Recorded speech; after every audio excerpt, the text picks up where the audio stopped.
Get over the clicking. Clicking does not matter. The clicking throws me off.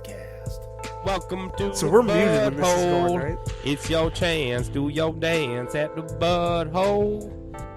Here's a hot take. Guess who's back? Back again. Butthole's back. Tell your friends. Budhole coming at you.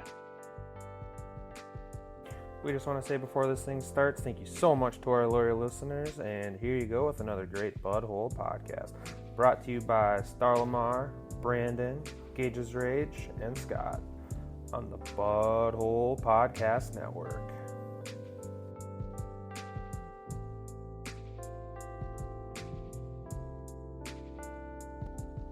What is up, everybody? Welcome to the Budhole podcast number, I think, 142.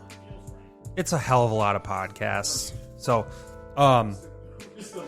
this episode of the Budhole is brought to you by Shock Fantasy, which Shock Fantasy has been awesome to us. And actually, if you find Matt Harrison over on Twitter at Explosive Output, he's got some awesome hats from for his website, Shock Fantasy, out. So go check those out. Nonetheless, if you head over to shockfantasy.com right now, you can get $25 for the entire year of DFS players as well as Shock Fantasy advice, daily advice, all of it. That's use promo code BUDHOLE when you sign up over at shockfantasy.com. Get it for 6.9 cents per day, $25 for the year. And we are also brought to you by our second great sponsor, Thrive Fantasy, who just actually, thank you guys for signing up. They just gave us a check, which helps fund the Budhole, and it is the reason why we have a soundboard that plays sounds like, hang on, give me a second, like this when we're talking about Detroit, or Bill O'Brien's career, or this when we're talking about Aaron Rodgers getting the ball with 2 minutes left and your team only up by 3. Not good. Not good at all. With that being said, Gage and Brandon, welcome to the show. I really don't appreciate being muted. Wait, we're actually here now? Oh, We it actually feels can talk? good to be alive again. For those of you that are just Good. listening, Are you doing good? I'm doing good. Gage's Rage is here. That's great. For those of you on the podcast, these two were muted during the reads, which I might have fucked up because they were in the background talking. You probably heard them a little bit, but they were very distracting. We cannot be silenced. Gage was you like, can't stop this voice. I don't even know what Gage was doing. He was naked, and I think he was doing like helicopters, but it wasn't really a helicopter because It's like a mini propeller yeah, It's like one of those drones. Have you seen the drone? yeah, sure. with like 4 little small propellers. I don't know what you got going on, but you got like tentacles It's down one there. extra ball, man. That's it. But nonetheless, Huh. we're going to bring you our fantasy episode of the week. We're going to wrap up week 4, which was an awesome week in football. The Vikings won. We always like to see the Vikings win. And we're going to look ahead to week 5. We're going to bring you some top injuries of the weekend, which this week there wasn't quite as many, but a couple big ones to know about. We'll give you our mailbag review, which Gage is probably not excited about. He doesn't like getting ripped, but We not are good. going to bring back a much anticipated segment that we kind of thought, let's let the season begin before we bring it in. Gage doesn't even know about it. Let's But get it's that flag back. out there. Marvels or Mirages is Oh, back. yeah, That's baby! right. Ready That's to right. attack. Marvels and Mirage. And we're bringing it back because there's enough data now for these players to be like, hey, is this guy real or not? Going Now into week ponder 5. it. We might need a third word for players that are doing bad. Because a Marvel is a player that's going to continue doing well, right? Yep. But if we have a player on there that's doing bad and they're not a Mirage, we think they're going to continue. We have to have a word that's going to describe them. Malicious. We'll workshop it. I don't love Malignant. Multifunctionality. We'll workshop. Is that even a word, or did we just make that up? Branduendo. Learning things here on the Budhole tonight. I'm excited for that. That has been at least, 8, 9, 10, 9 months probably? Been a long time. Long time. So if you have not heard Marvel and Mirage, go back, listen to last season. It's a good listen. And then come back. You'll be Because ready. we have buttons like this. That's for if you're talking about my status in the Guillotine League. Oh, wow. Okay. Come on. In the Sick, Budhole man. Guillotine League, if you're talking about, hey, Scott, how is your team looking? It's looking pretty good. Round of applause. Or if you're talking to Brandon and Gage and you're like, oh, how's your guys' teams looking? Yes, very much so. Pretty sketchy. Sick, my team's safe this week, brag. Like, fuck you. And one of these two, I would assume by the end of the night. Nice try. It There might- is a chance. Are you putting your money on Robert Tonyan or Patrick Mahomes? I don't know. I'm putting it on Mahomes. I think I would start Sternberger over Tanyan, personally. I probably would have, too. F you guys. Nonetheless, we got Marvel or Mirage, as Brandon just broke down. Going to be fun. We got Gage's segment, Buyers Buy, Sellers Sell. We got the Bud Plug of the Week, brought to you by Thrive Fantasy, who I just read off at the top of the... Which I didn't even quite make it all the way through, but What? Couldn't at the tell. top of the cast. You did make it all the way through. No, I Shout out to Thrive Fantasy. Gage and I here will wrap this up. Thrive Fantasy is your number one DFS site for daily prop betting. Yeah, have you checked it out yet? If you use the promo code BUD, that's right, B-U-D, in the promo code offer, you will get up to $20 matched for a $20 deposit. I think that even goes up to $250. So if you're feeling ballsy, And you want to invest a lot in some prop bets that are super fun, you can bet up to the minute of kickoff. Thrive Fantasy is the place. but here is my little advice to you. Not every week is a good week to do prop bets. All right, so there are some weeks and there's some matchups that you might not feel good about. Don't do it. You're Hold just on going to to be that throwing that money you won last week right back into it. Don't do it. Hold on to the Thrive wallet. Just sit on it. It's tough, I know, with the gambler's addict mentality like we all have. You see money in that wallet, and it's Guilty. just burning a hole in the pocket. Oh, God. You just have to sit on it, though. Before I came here, I saw a tweet. I don't know who it was, but the guy was like, you guys, I'm a gambling addict, and I've decided that I'm going to quit. So all the gambling advice I was giving on podcasts is going to stop. All the tweets about gambling are going to stop. I wanted to retweet it and say, bet. It That just is the didn't only feel response. right. Yeah, that's the only right response. Yeah, Thrive. Check out Thrive Fantasy. Use promo code BUD. Oh, is that an N-Kill Harry No, that's not kill. 50-yard rush? Not What this you week. really wanted to tweet at him was this. I knew it. I knew you were bluffing. I knew he was bluffing. That is accurate. 100% accurate. That'll actually be what you'll tweet at him after he comes back. In 2 days. He's like, I just couldn't do it. You're going to be like, I knew it. I knew you were bluffing. I knew he was bluffing. I knew it. I put my money on the over. Let's just put it that way. With that being said, why don't we review the mailbag segment, which we did yesterday? Let's We're do it. recording this on October 5th, which is Yep. a Monday night. We got Monday Night Football on. We got Kansas Double City and header. New England. Double header. And I think that they pushed the second game back to start at 8 o'clock 8:05 our or something time, like 8 that. Central. Okay. So, but yesterday we did the mailbag. We went live on Facebook, Twitter, and YouTube, which That's we do right. our mailbag studs and duds every week. Every Sunday morning at 9 a.m. Central Time. If you're not Central Time, figure it out. Right. Use this 9 a.m. Central Time barometer to figure it out. What are you doing? Apparently, I live in a different part of the country. But if you were watched yesterday, you noticed we actually hold ourselves accountable. Unlike most people in the fantasy football industry, they just spew a bunch of bullshit and then they come back next week, spew the same amount of bullshit.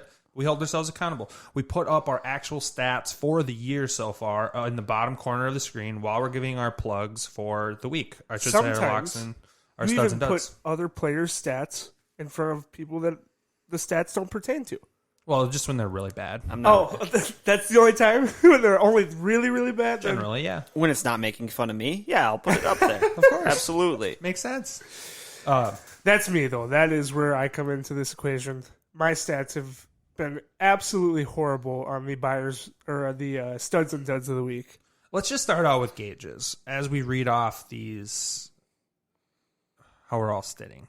Gage is right now plugging at 35%, and that is updated as of current. That's Before these current? 2 games, you're at 35%. I got a chance to go up still. So you're not doing too bad. You're saying there's a chance. Coming in, I guess you'd say third to first, right? That's I agree. Third to first Confirmed? is That me accurate. actually at 52%. Whoa. I had a bad week. I think Yeah. I'm 2 for 6 currently, and I have Breeze going tonight, and I have one other one going tonight. Breeze went last night, didn't he? Chance. Of course, there's a chance. So Third, you're telling me there's a chance. Star Lamar. Star Lamar is in third. Although he's only given 2 weeks of I guess you'd say locks Data. and long shots. Not locks and long shots. He's only given Dozen. one less week than Gage's Rage. Correct. Yeah, fair enough. But you're saying that he's second to first, right? Yes, Second to first. which would be second. Second to first, yeah. And then in first place currently, who had a hell of a week last week, hell of a week this week, Brandon, take Your reigning champion, if you are looking for fantasy advice and you want to hit on 61% of my takes, listen to me, because 61% of the time, I'm right every time. That's all I gotta say. Nailed it. I let my numbers speak for themselves, and 61%, guess what? If I'm in a bad school that wants to get me out of there, I'm passing. Like, that's passing in a bad school who wants to get me out of grade 7. Yeah, we've had enough of that, That's Brandon. enough, Brandon. Although, for the amount of shit that we do give you for where you're at on the team standings picks, which we'll do next podcast, you probably do deserve a little bit of time to fluff your feathers here. This is what happens when you hedge your bets, okay? If you play so horribly on the yearly pick'em, Gage has a point. you come around here with the sucker punch on the fantasy side, and you just can, flock your feathers a little bit. You get the good with the bad. Yes, and we'll go into the bad And let me... on the next podcast. And I just want to say, there's a whole hell of a lot of it. You know what? It's a draft style. You know, by the end of the draft, you don't have a lot of options. Things don't look great, okay? Your star quarterback on your Broncos team goes down, gets a win with the backup. Fucking big dick rip. So now we have BDR and BDN? Yes. Well, whatever. I guess 2 touchdowns and 3 picks and beating the Jets is big dick rip, but whatever. It is what it is. Got me a dub, though. You guys want to get into some top injuries of the weekend? Might as well. Oh, yeah. Let's get into some top injuries was of a the lot. weekend. Injury number 1, the most talked about. Well, one of the 2 most talked about. Austin Eckler goes down, carted to the locker room. He's expected to miss multiple weeks. Didn't look good. He couldn't even get onto the cart. They had to help him get onto the cart. Although he did finish the play like a boss, which is pretty sweet. Like a boss. He finished with 2 rushes for 13 yards before he got carted off. And 1 catch, I believe. So it was, not good for Eckler owners. Early prognostic is at least 6 weeks. That's why I heard he avoided the MCL tear, but it is a sprain, hyperextension. So he's in the same situation that Mostert was in, probably worse, though. Mostert has I an think so. MCL sprain, whereas Eckler has a PCL sprain, is the speculation. Okay. So, And let me tell you, the rest of that running game was gross. That whole game in general, the running was gross. I think Kelly's the one to own, though. And I think Jackson might get some carries. I think Jackson is going to slide right into You think the running Jackson? game. You think okay? Jackson ended up with more rush yards Yep. and less carries. Yep. Now, it was 9 carries for Kelly for 7 yards, and it was 6 carries for Jackson for 9 yards. So, I mean, it's more, but it's like giving your sister an extra smooch on Christmas or something. Like, you got an extra smooch, but is it really worth an extra smooch? Well, yeah. It is? Is that okay? All right. I'm just playing devil's advocate. I think everyone's looking at the rookie Kelly to be the ad, but I think Justin Jackson is the bigger ad. I can think see it. And he's been a Justin year in the Jackson has system. actually proven that, like last year, he's pretty good. He is really good. We don't He's a know if talented we runner. think Kelly's good, but we don't know Kelly's good. We know Kelly likes to fumble. As a Kelly owner, I've seen that. But 10% chance he's available in our guillotine league next week. Just saying. and Justin Jackson, 100% chance Justin Jackson is Oh, available. I have Justin Jackson, so it's a 10% chance. Justin Jackson's rostered. Or would that be a 50%? Yeah, he's rostered. I haven't made a single roster move, and maybe that's why I'm sitting at the bottom of the barrel right now, You scratching literally for my have roster. him on your roster? Yeah, I'm surprised by that. yeah. Well, I'm a deep diver. Okay. All right. 17 team? That's why 61%, baby. You don't get there by not knowing your backups. Injury number 2, which is another big running back, Nick Chubb. Nick Chubb goes down. It's expected as well to be multiple weeks. He's I heard actually headed 6. to the IR, so he'll be Yep. out for sure 3. Kareem Hunt, clear winner here. And Dearnest Johnson. Who He is led an the absolute team. love story for, I think he played in the AFL, I think so. but yeah, Or AAF. Something like that. Yeah, whatever it was. He had, I think it was 13 rushes for 95 yards. Led the team in rushing. We should just have a little Kelsey alert because we're watching this game live, and the guillotine status is on the line. We have Brandino with Patrick Mahomes, and Gage's Rage has Travis Kelsey going currently, and then also Robert Tonyan going tonight. There are other people There's that a couple- might get chopped. We might both make it, but otherwise, yeah, you're gone. I'm sorry, bud. Like, I don't know what to tell you. If the Packers somehow throw up a dud, it could happen, but Injury number 3, One of us is O.J. Gage. Howard and Arians. I haven't heard anything today, but Arians at the end of the game yesterday was worried it was a torn Achilles for O.J. Howard. not good. So, obviously, I don't think Gronk is the pickup. I think Cameron Brate is who caught a touchdown yesterday. I think One Cameron catch, Brate- 3 yards, and a touchdown. I But think yeah. Brate would be the ad over Gronk. I think Gronk is washed. Well, have I you really seen him do. run? No. That was Looks like he's 105 years old. He looks less athletic than Kyle Rudolph. Could part of it just be him I love still Rudy, trying but- to get his football legs? Trying to find his real legs. Ever since he put that brace on, he's not been the same player. I suppose. what I don't like is that Gronk wasn't involved before this. I don't think he'll be involved after. I think Brate has proven he's a decent tight end. Yep. Gronk's a decoy. Could be. Jordan Akins goes down with a concussion, tight end for Houston. There's obviously no ad there. He could even be back this week. And then Josh Allen goes down with a shoulder, comes back into the game. I don't think there's much to talk about. Kenyon Drake, chest injury. Something to keep an eye on. Mm-hmm. Chase Edmonds, the door opens. He had a good game yesterday. There's some possibility there for Chase Edmonds. They do think Kenyon Drake just got the wind knocked out of him. It's kind of what the reports were saying. And he was playing so bad, they probably would have just liked to keep him out anyway. So, Yeah. little preview. Chase Edmonds could or could not be plugged in your buds. Ooh. I mean, a I- bud plug. He's one of those high-value backups that I don't think is available. Let's see. I'm pretty sure he's available in... He's probably available in about 45% of leagues, I would bet. Really? I'd take the under. You take the under? Yeah, So you so think he's less than rostered 45. in less than 45? No, in more than 55% of leagues, I think he's rostered. Okay, so you're going to take 55%, and Scott's going to take 45% or less. You guys going to make a butthole bet on this? I'd throw 10 on it. Wait a minute. We're leaving 10% open here. No. So I'm saying he's Yeah, owned, you are. I'm saying he's owned in 55% of leagues or more. And then I'll take 54 and under. Exactly. Okay. All right. But whole bet. Do we have an agreement? $5, but whole bet. All right. Social distance handshake. They both touched wangs. Socially distant, though. Yeah. Our hands didn't touch. We're spreading Where the disease. French is it? We're going to wait for the data there. And we're going to talk, while Brandon's looking that up, about Gage, give us some buyers buy, sellers sell. Okay. While Brandon looks up the data. Oh, does he have it? I do have it. I wrote it on the wrong one. Brandon It was- doesn't have the data that needs to be paid for the Budhole bet. It was on here. I fucking swear it was. All right. This week's buys of the week. I was kind of struggling to come up with sellers, but I think I can free roll a I couple. got a couple sellers if Yeah, you want me to maybe plug the a boys few can sellers. club in. Yep. My first buy of the week, though, at quarterback is Teddy Bridgewater.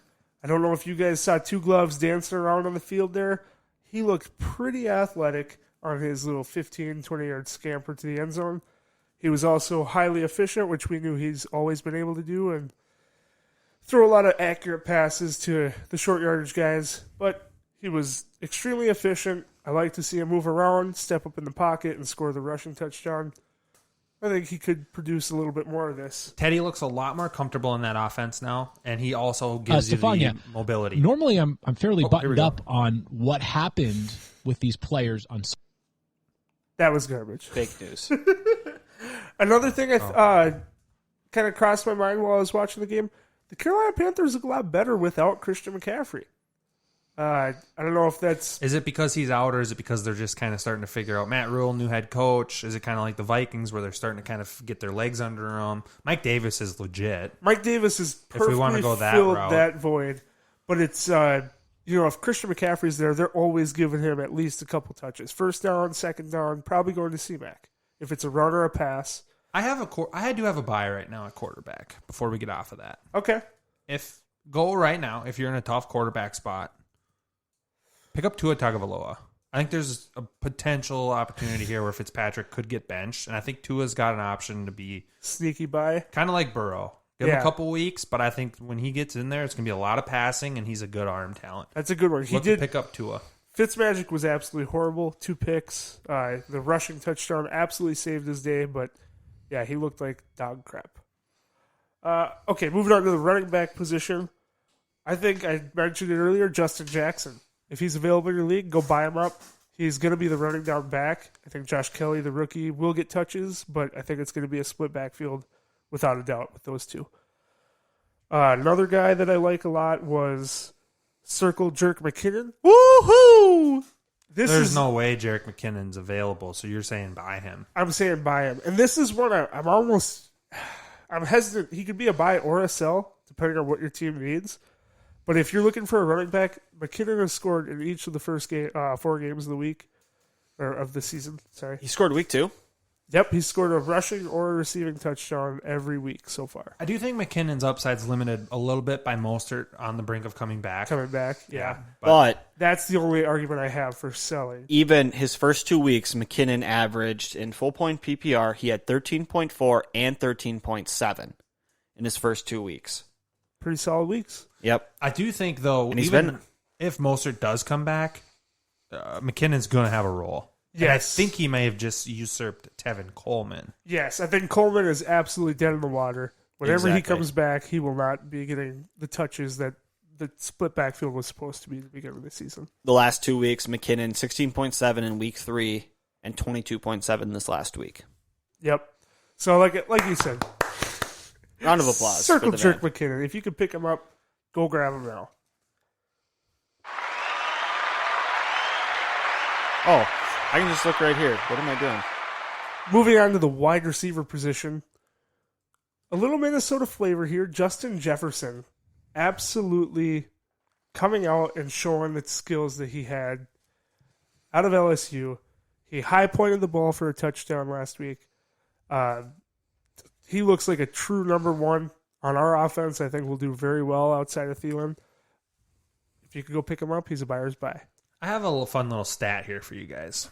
Let's get PFF rankings. I know this. Thielen and Jefferson are 1 and 2 in PFF's wide receiver rankings for the year so far. total. 1 and 2 Out of everybody. What? for the season, not last week, for the season. So it's all falling on Kirk. What the fuck are you doing, boy? He's Thielen lighting it won- up. Or no, Jefferson's 1 and Thielen's 2, I Yes, believe. that's what it is. Jefferson has been lighting it up, though. These Yeah. last 2 weeks, I mean, we saw an emergence of it. It was what we were lacking from what we had with Diggs when Diggs was paired with Thielen. Yep. I mean, completely filled that void. He's electric. He's fast. He runs good routes, and he can go up and catch the ball. What is High ball, the high point? He's ability? catching double covered passes, contested passes, wide open pass. He's catching everything that is thrown to him. And It's he amazing. is building trust with Kirk, which Kirk does rely on trust. You saw that in week 2 when Kirk went totally just... Thielen. Yeah, and he just shriveled into a raisin on the Yeah. field. Literally a raisin on the field. He even had the color with the purple jersey on. That's the thing. With the boys I playing think the way the they Justin are, Jefferson buy might have... That boat might have sailed. I think if That you was have last week? Justin Jefferson on your roster at this point, based on you either picked him up or drafted him late, you're not selling him. You don't need to. He's a stud. And he's going to be a stud. But, I mean, he should be rostered in every single league. Without a doubt, every league available. We have breaking news. Brandon does have the results of the Gage's Rage and Scooter Pooter bet. yeah, he does. All Oh, right. shit, already. Already. In ESPN, according to ESPN, Chase Edmonds is rostered in, drumroll. I don't think I have a drum roll sounder on here. We don't. 25.2% of leagues he is rostered in. 25.2 leagues. Now, I know you can hop on Venmo and pay me as I give you this stat, but Gage, this is the thing, though. This is like all leagues. So you're talking 6-team, 8-team. You're talking small leagues. Yeah, ESPN is so garbage. We went based on ESPN. That was the agreement. No, I would say Rewind. Chase Edmonds. He should be a Should be buy. rostered. He should be a buy. Make him a buy. Yeah, all right. We'll throw him on my buyer's buy list. If he's not, he should have been already. Kenyon Drake's horrible. Go pick him up. Drake has not looked good, and a lot of people are falling off that bandwagon. There is one thing, though, if you watch the Arizona Cardinals, they're doing one thing that's limiting Drake's upside and could potentially limit Chase Edmonds' upside. With the air raid offense, they're doing a lot of screen passes to kind of give you the mock running game. So they're doing a lot of short screens as their quote-unquote running game, not power run football. The air raid offense, it's a weird offense, and Kingsbury is very pass-happy. And when you get a new toy like Hopkins, you have Larry Fitzgerald, who's a Hall of Famer. You got a lot of weapons on offense. Kyler Murray's playing really well. It was a gross week for him this week, though. What Arizona's going to need to do is get back to running the ball. And then you ask yourself, who's better, Edmonds or Drake? I personally feel like it's not a foregone conclusion that Drake's better than Chase Edmonds. No, it's not. Drake just played really well last year. But that's also why I think if you would have asked me in running back rankings at the beginning of the year, I'm not as high on Kenyon Drake as what like the standard was for Kenyon Drake. I don't own him on any of my fantasy teams. I was steering clear of him because of where he was getting drafted. The value just was not there. When you talk about a guy, I personally think Chase Edmonds is I think Chase Edmonds could be a starter on half of the teams in the NFL. Yes. I think Chase Edmonds is a good running back. And Kenyon Drake, they didn't have that much invested in him. I don't know what they gave up for him. It was like a fourth or something. To Miami. Yeah, third It or wasn't fourth. much. It wasn't that much. Mm-hmm. Back to Jefferson, though. I know we're a little biased because we come from the land of a million lakes and a lot of heartbreak. 1,000,001. Gage is checking the guillotine league right now. How much do you have to give up for Jefferson? For us in Minnesota, it's a little bit different because obviously we got the hometown bias on our hometown players that are playing well. But standard, what are you going to have to give up to get Justin Jefferson? Is it an RB2? Is it an RB1? Is it a quarterback? Do you package Jefferson and another player for somebody like Josh Allen? Like, what are you doing to get Justin Jefferson? I think the buying price for him right now would be...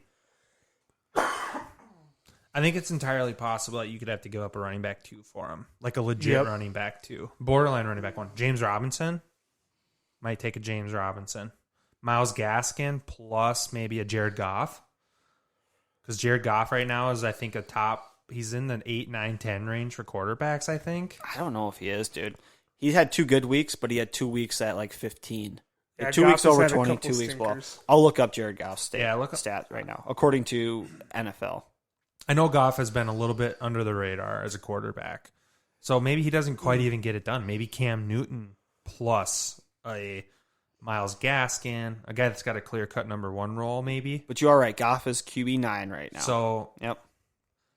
I don't know. But the thing is, based on Justin Jefferson, where you drafted him, there's a good chance that you have...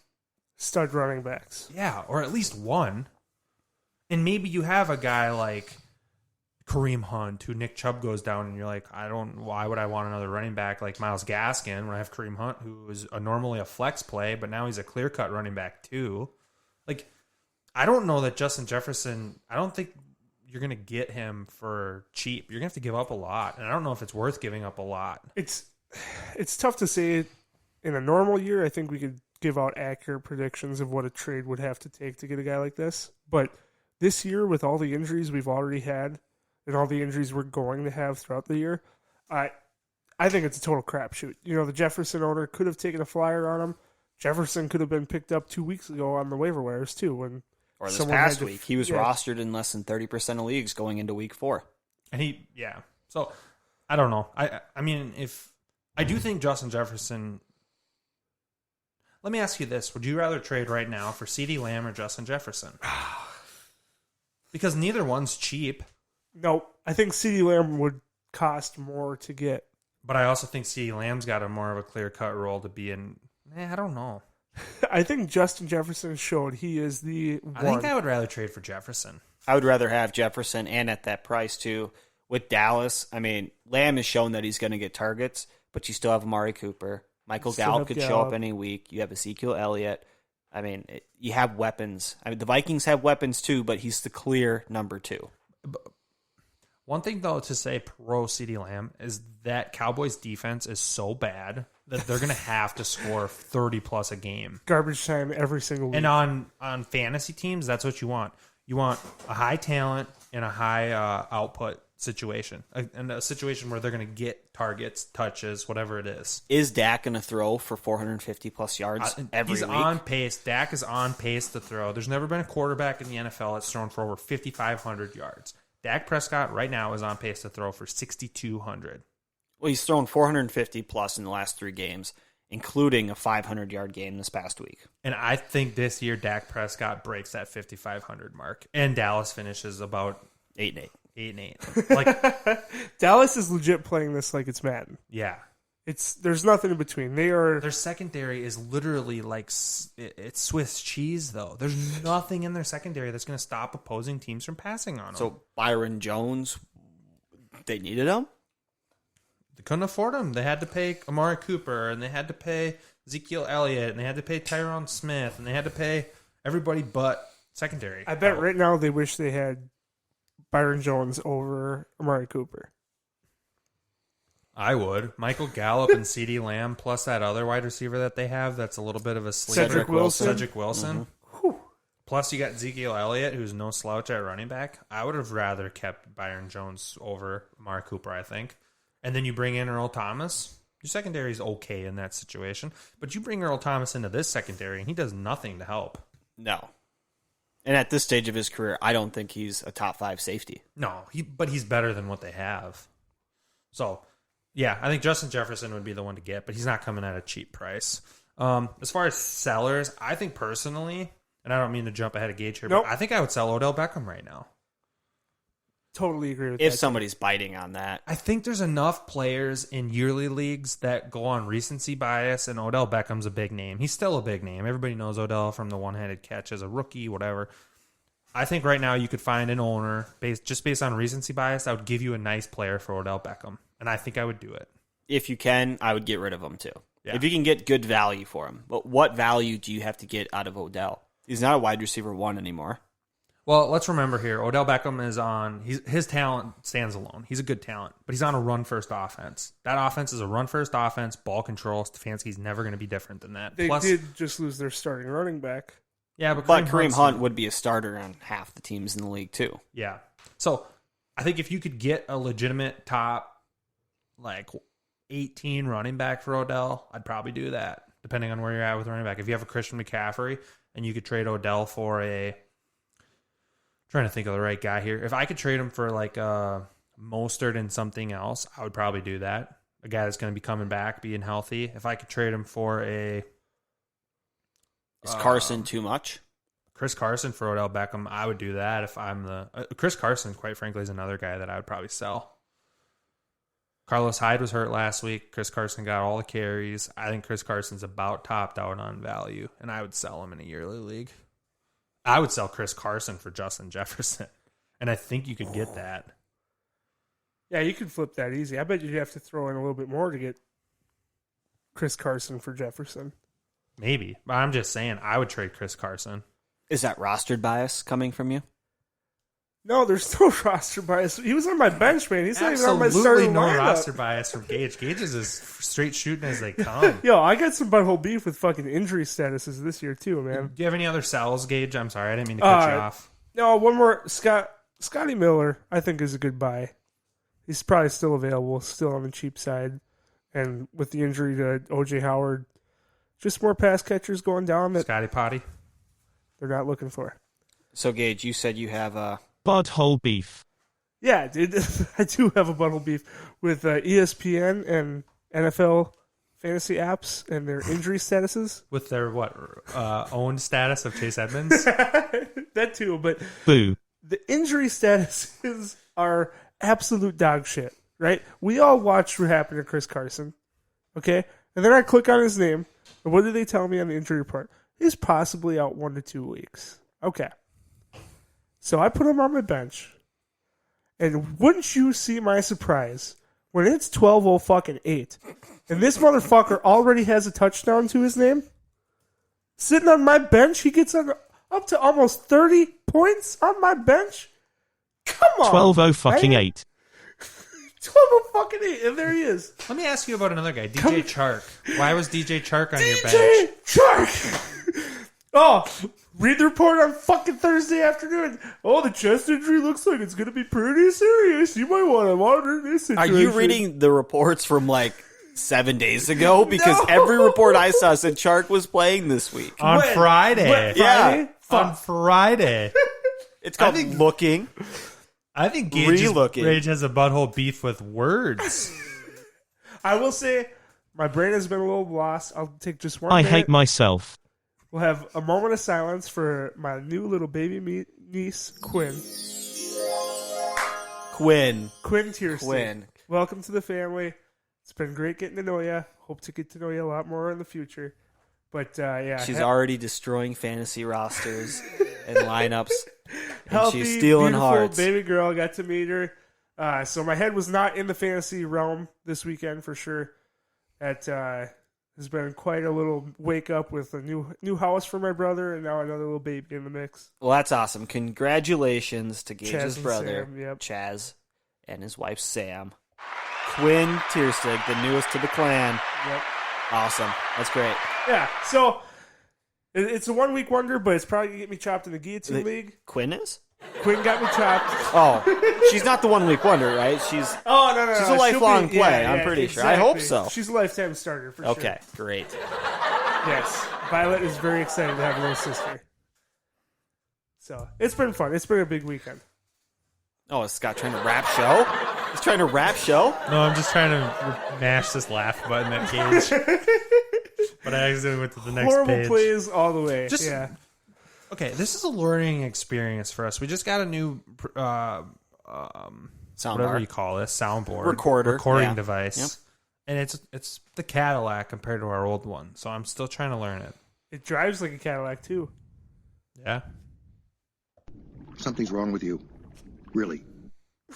Damn. I'm aware. Horrible fantasy takes. We know that already. Let's continue. Well, should we? I put together the stats from this past week and kind of winners and losers from each game. Okay. So we'll rip through them. The Ravens faced the Washington football team. Lamar Jackson, 25.02 points, had 193 yards, 2 touchdowns and a pick, and a 50-yard touchdown run, which put him up to 53 rushing yards, and he got, obviously, the score. Second highest point total this year. So I think people who were nervous week 2 and 3, where he put up like 11, 14, something like that, average, low to average numbers. He's back up 25 this week, which is looking good. Yep. The rest of that run game, though, Mark Ingram got the 1 touchdown. Otherwise, he had 8 carries, 24 yards, and a score, 1 reception, 3 yards. He ended with 10.7. Edwards 3.6 and Dobbins 2.5. Is there any running back on that roster that intrigues you guys whatsoever? Anybody worth buying? Yeah. Lamar Jackson. Okay. If you can get him. And well, I would say too regarding Gage had Lamar last week as a sell That was 2 weeks ago. 2 weeks ago, but And I it don't would've think hit. the status has changed on Lamar. I think he's more of a buy right now than a sell, because at this point you got to be pretty disgusted with Lamar Jackson if you drafted him where you drafted him for a second round, and he's playing the way he is. Yep. He's kind of playing like a running back. So I would say he is the only running back in the backfield to own.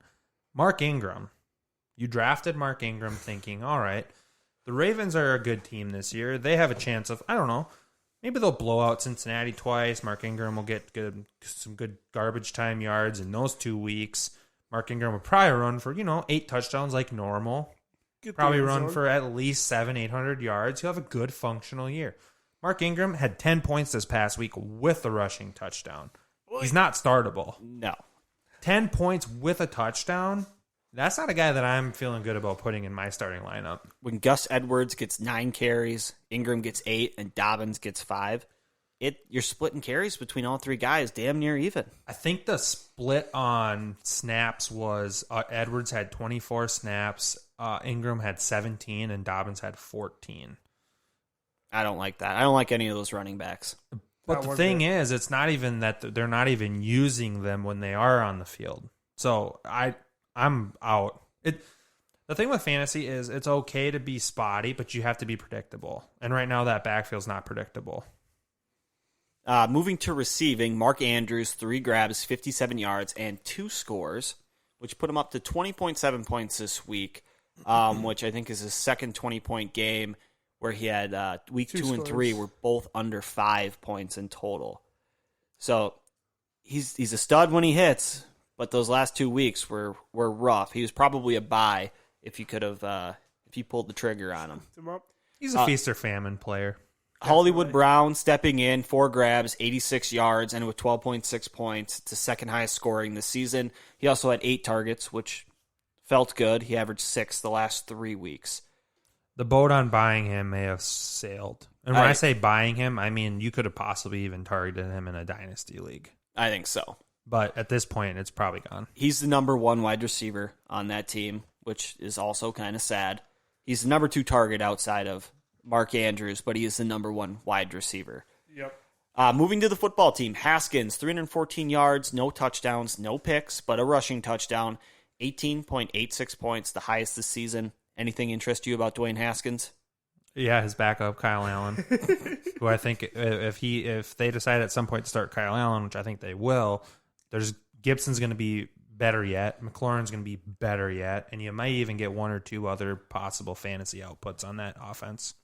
You did have a breakout game from Antonio Gibson, 46 rush yards, a touchdown, 4 grabs, 86 yards through the air, ended with 22.8 points. Breakout game for the rookie, by far the best so far this year. I think Gibson is absolute plug and play. Put him in your lineup and keep him there. It's one of the biggest things with Gibson is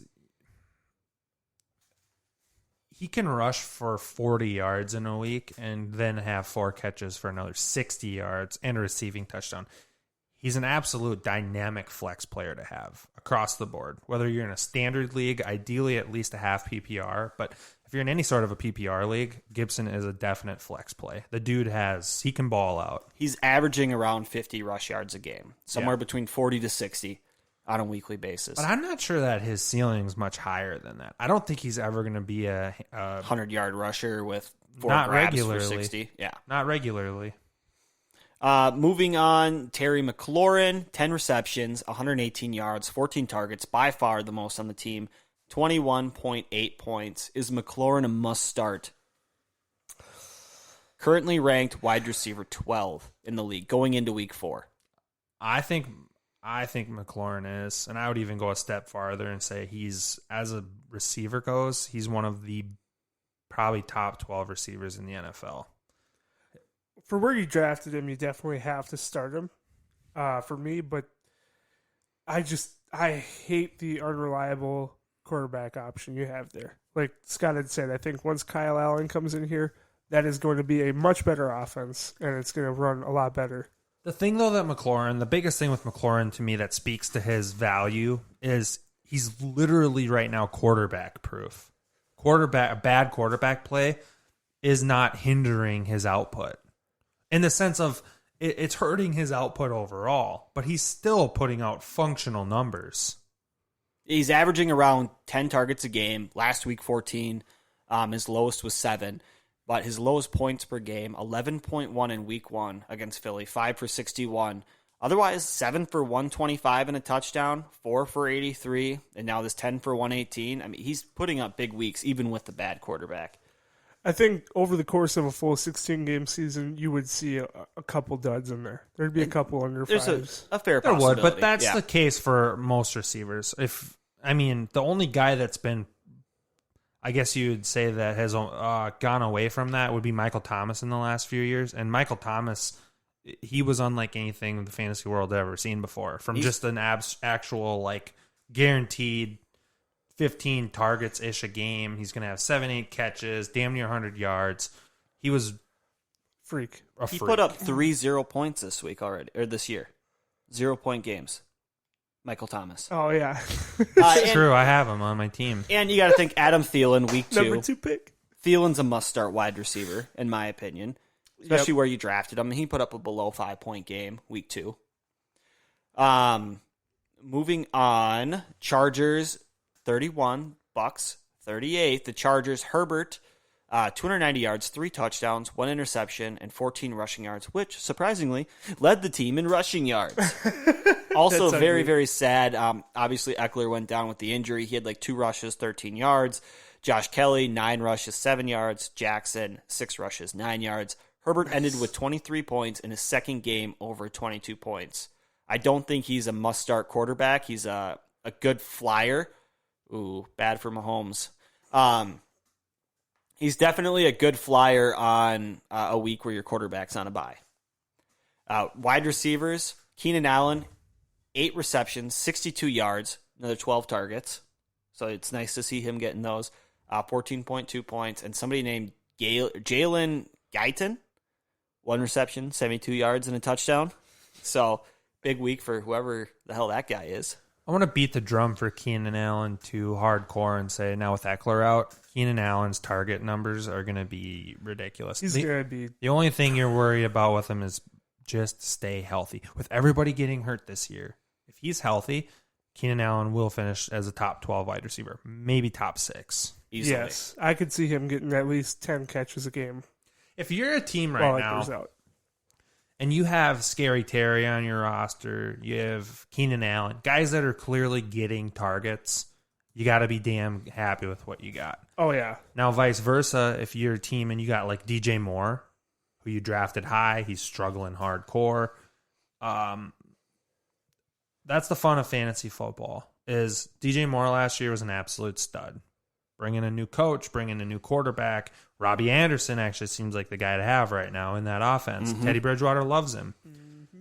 I think DJ Moore is one of those guys that I would personally be looking to trade for right now. I think DJ Moore is a stud. Another guy, A.J. Brown. I think A.J. Brown's a guy you could get right now that I would look for. This is all obviously is depending on who you have at wide receiver, but supporting cast matters. It does. Yes. The Buccaneers, Tom Brady, 369 yards, 5 touchdowns, 1 interception, 32.46 points. Third week, over 20 points, which is a good benchmark for Tom Brady, in my opinion. Had the dud week 2, but other than that, he's been playing pretty good. Tom he's starting to find his own in Tampa Bay. Rojo, 111 rushing yards, 6 receptions, 17 yards. He had another 9 targets at the passing game, which is very good for a running back, 18.8 points. Mike Evans, a lot better than his 2 for 2. 7 receptions, 122 yards, 1 touchdown, ended up with 25.2. And Scotty Miller put up 5 for 83, 1 touchdown, 19.3. He's the obvious guy to have in replacement of Mike Evans while he's out with his hamstring injury. Not Mike Evans, Chris Godwin while he's out with his hamstring. Let's all take a moment to Keyshawn Vaughn had a touchdown. And did you see his little interaction with Tom Brady? No. The kiss it was late on the lips? In the game. He scored the touchdown to take the lead. And Tom Brady came up, gave him a good hug. Had a little bit to say. It wasn't just like a good play, walk out. It was a good 5-10 seconds. Like a real moment? Yeah, like, hey, you're a rookie. I've been playing for 20 years, but we're going to do this a lot this year. That's what it looked like. Next drive, almost the exact same play. 10 yards to the goal line. I think it was a 3rd and 5 or something like that. And it was the same little running back pass, and Vaughn dropped it. And Tom Brady was so pissed off. So I think his chances were like roller coaster up and then just right back down because I don't think Tom Brady puts up with that shit. Tom Brady does not like players that drop balls, especially when it's right there. Like, yeah, it was an easy tutty, man. Yeah.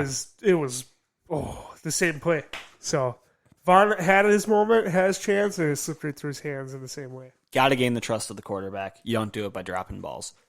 Seattle 31, Miami 23. Wilson 360 yards, 2 touchdowns and a pick. He had his first sub 30-point game and with just 20.9 points. Super disappointing. Well, the reason why is because they actually decided to hand the ball off when they got to the red zone. Chris Carson 80 yards, 2 touchdowns, another 3 receptions for 20 yards in the air. He had 16 total carries. So he's still getting work with even coming off that injury. 25 points. And then Carlos Hyde was gone. Yes, Homer was in, and then I don't remember who the third guy. DJ Dallas was the other one. The rest of the running backs and Russell Wilson combined for 18 rushing yards. Pitiful. Receiving, DK Metcalf, 4 receptions, 106 yards, handed with 14.6. David Moore, he's actually had kind of a sneaky good year. Under the radar, 3 receptions, 95 yards, and a score. He ended with 18.5.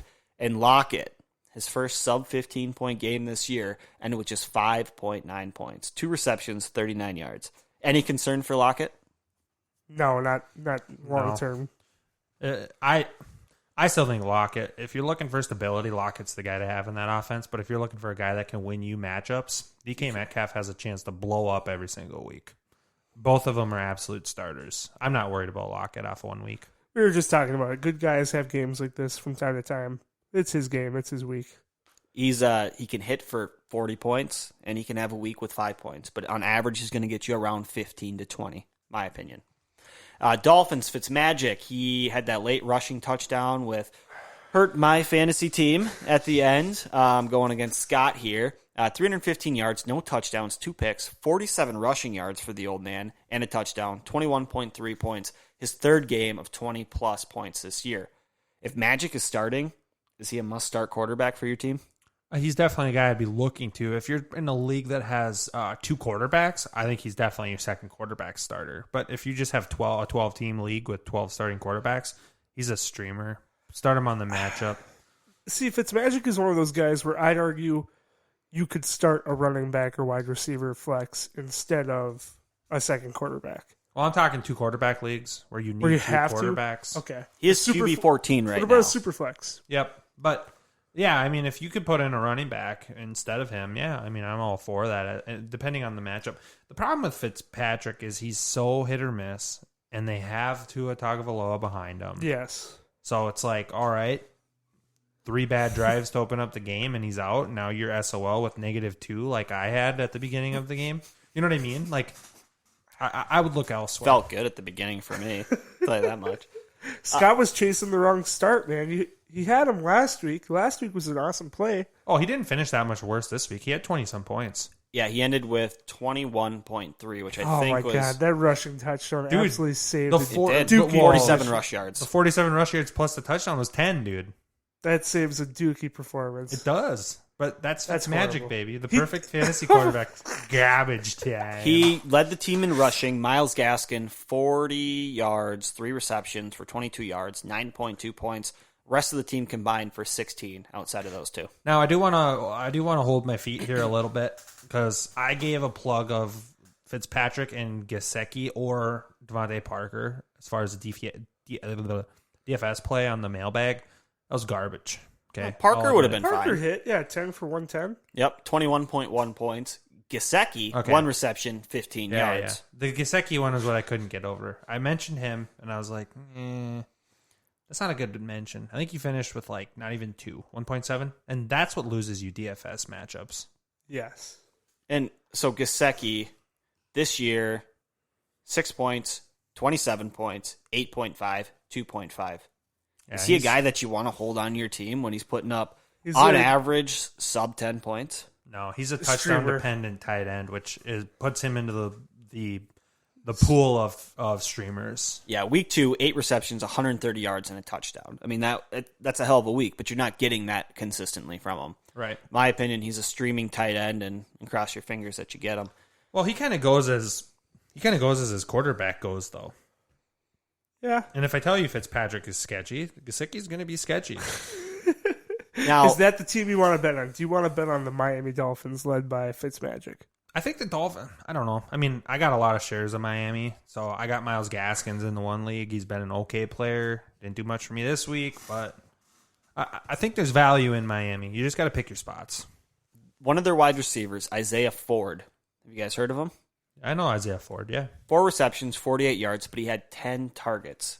Wow. When a guy gets 10 targets, he's a top 25 wide receiver play. Because if he catches the majority of those, he's going to get yards. He's And going to easy get points, points, right? yeah. Jesus, if he catches half of them, he's going to have a decent game. So he ended up with 8.8. Yeah. Right? Is he a guy to stash on your team? He's outperforming Preston Williams right now. He is technically their wide receiver too. I think it speaks more to Preston Williams and how big of a bust he is. Yeah, I wouldn't call Preston Williams necessarily a bust or just the first 4 weeks being a total crapshoot. These teams don't know what you have. I think it's he's still early in the season. I think One's a Preston line, Williams two's a is- point, three's a trend. I think honestly Preston Williams is borderline droppable. I don't think I would. I think there's other wide receivers on the waiver wire, even in a 12-team league, that I would pick up over Preston Williams. I don't think he's a guy you can have on your roster right now because you're never going to start him. We're just 1 week out of Preston Williams having a pretty decent week. He was mediocre. I'm gonna try and pull it up right now. Yeah, I have. I guess last week he only had 2 catches, but he scored. Yeah, I guess he hasn't had the best start of the season. 2 catches, 7 yards, and a touchdown, which was his highest week of 8.7 points. He's droppable. He's a drop. He's a total drop player. I would drop Preston Williams. Next game, Saints 35, the Dolphins 29. Drew Brees 246 yards, 2 TDs, 1 interception, ended with 15.5 points, which is hovering right around his season average of 15. Right now, he's fantasy quarterback 18. Is there anything about Drew Brees that puts him in your lineups? Yeah, I think if Michael Thomas comes back, Drew Brees is back to a starter.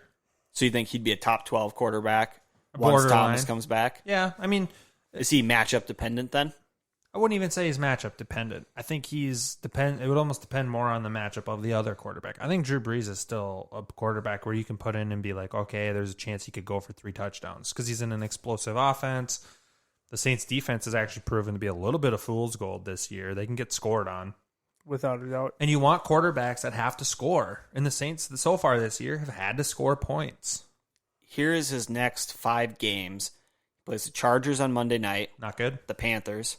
Good matchup. The Panthers have been pretty good against quarterbacks lately. I would take Drew Brees against the Panthers as a top 12 start. The Bears, Not great. the Buccaneers, and the Niners. That's a rough schedule. It's a rough 5 weeks for him. I'd I'd probably not have him on my. No. if he's there and my guy's on a bye and I don't have a choice, Yeah. then he's probably a start. But he's not a guy I'm going to hold on my roster unless I need to play him. He's a streamer. Injury or bye for me. Yep. Running game, Kamara, 83 yards, 1 touchdown, another 3 for 36 through the air, 20.5 points, the lowest scoring out of the year, which is still surprising. 20.5 points, the lowest one. Or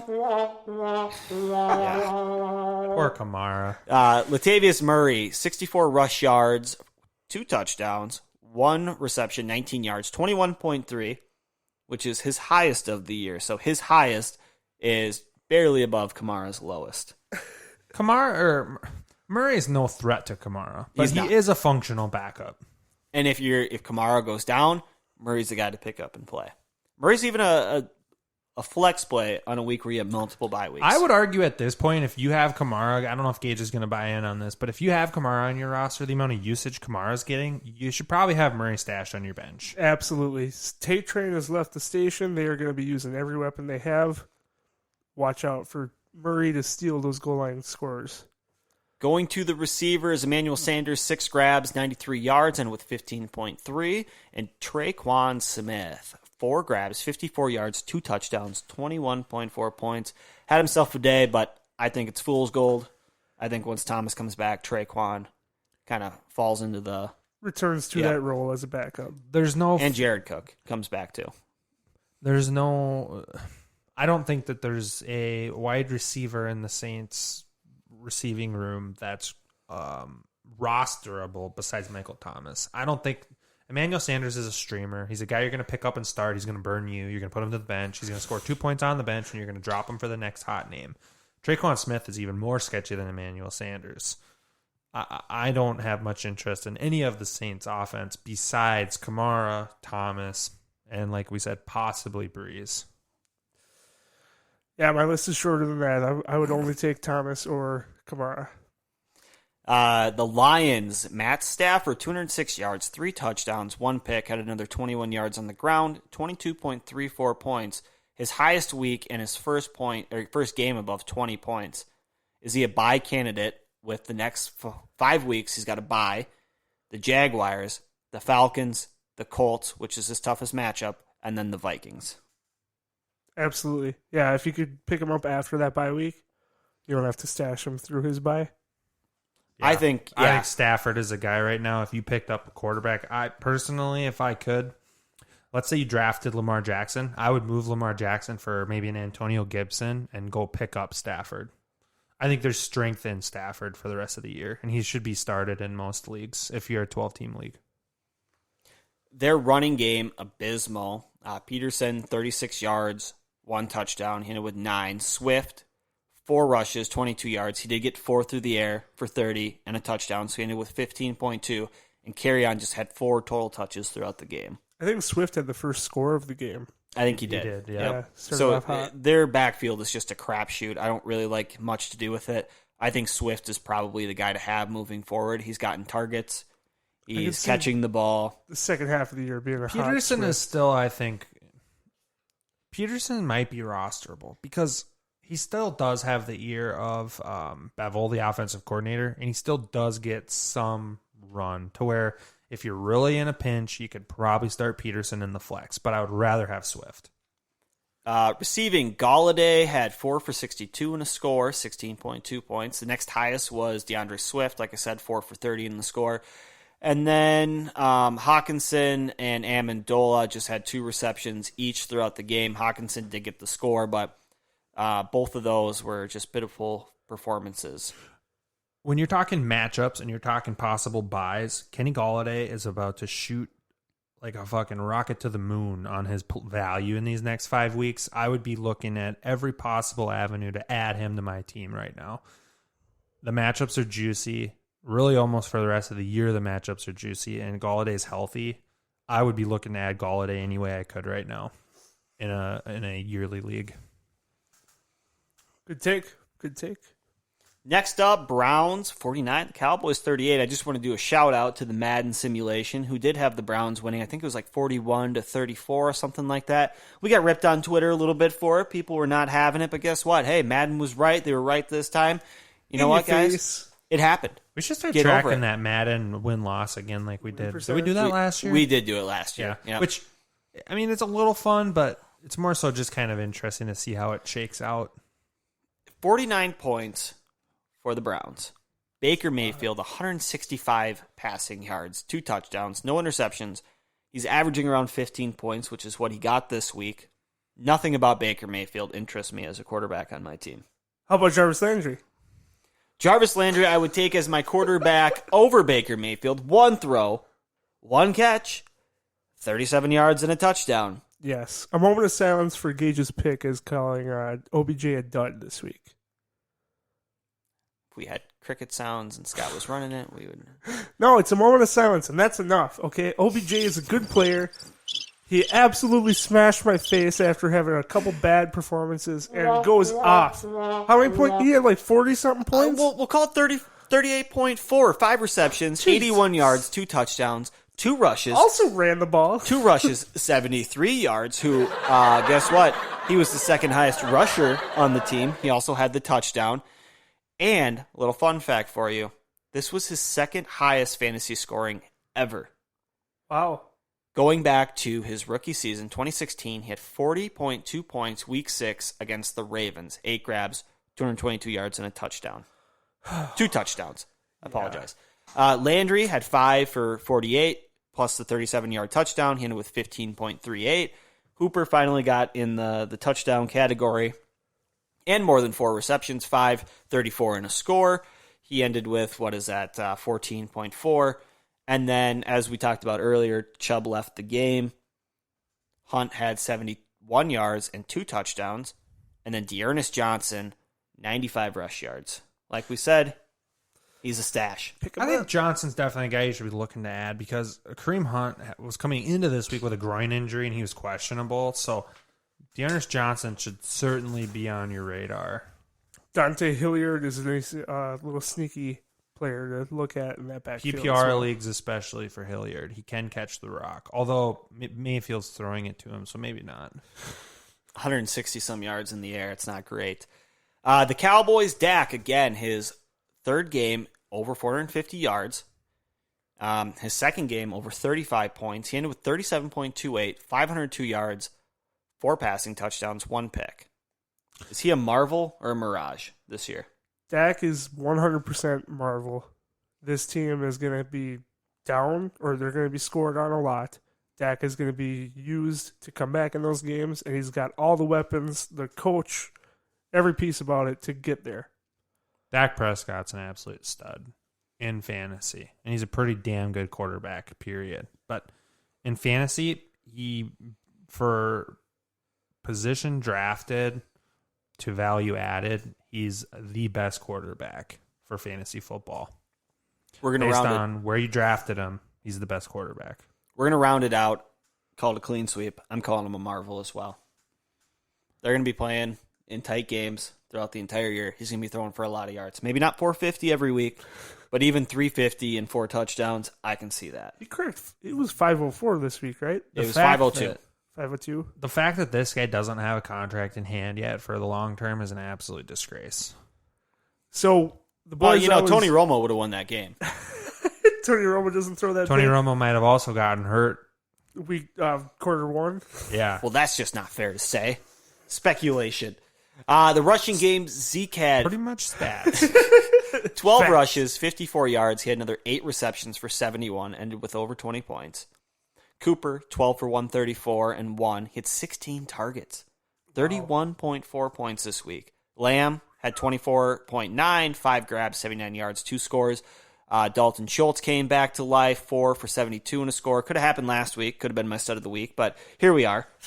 Would have boosted my percentage a little bit. Like I said, Elliott, 71 yards on 8 receptions, and Gallup, 4.9 points. Would be really sad if you started Gallup in your yearly league, and he got you 4.9 points. It's just too bad that none of us started Michael Gallup in our yearly leagues. Oh, wait. Did one of us start? I didn't start Michael Gallup in a yearly league. That was me. Did. Oh, it was you. Okay. Yep. All right. So Chark is on my bench, and I start Gallup. Let's hear it. Yeah. Okay. Well, all of them. That leads us into our next game, Jaguars versus Bengals. Bengals win 33-25. Minshew, 350 yards, 2 scores, 1 interception, 20.94 points. His third game over 20 points this season. Are you guys buying into Gardner Minshew as a starter on your team?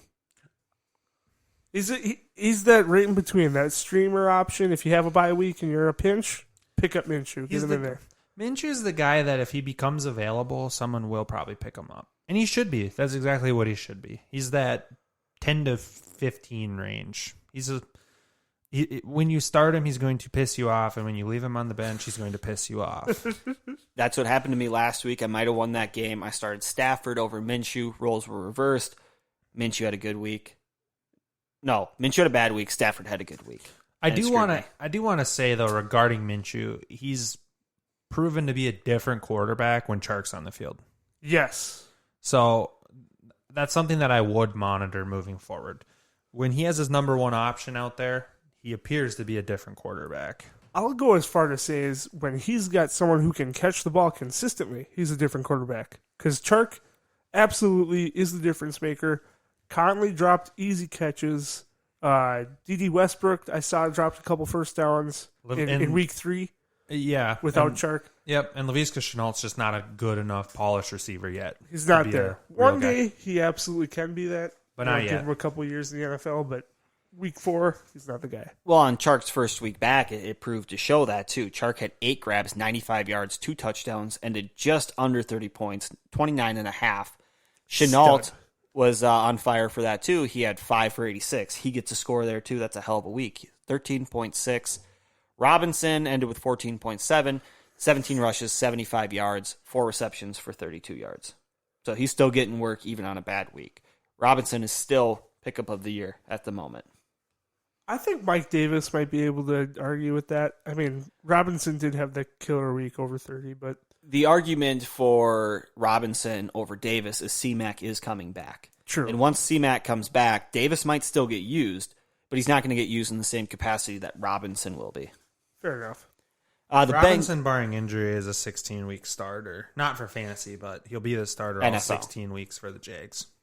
Bengals, Burrow threw for his third in a row over 300-yard game. 300 exactly, 1 touchdown, 1 pick. 15.1, which was actually, he threw for his fewest pass attempts on the season. Tied for that, 36. Wow. So still a lot of pass attempts for the rookie, but that was his lowest. Mixon showed out 25, 151, 2 touchdowns with another 6 grabs, 30 yards, and 1 touchdown through the air. High scoring point total this week, 42.1 points. And where is he on my studs and duds He list? might have been on Gage's duds list, which is why he's hitting at 35% this year. Yes, it's an ugly pick'em. Joe Burrow's an absolute start every week. He's a stud. He's a top. I don't know exactly. I think he may be probably a top 6 quarterback this year so far. Burrow? I'd have to look it up. But I think Joe Burrow finishes as a top 10 quarterback for sure this year. With those pass attempts, I like volume. And when your quarterback's throwing the ball 36 times at a minimum so far, he's going to put up points. Burrow is QB 10 right now. So he's QB 10. So he's right on the fringe of what I'm saying is a top 10 finish. I think he'd finish as top 10. His defense is going to do him no help throughout the entire year. It's just a bad defense. They're going to have to score a lot.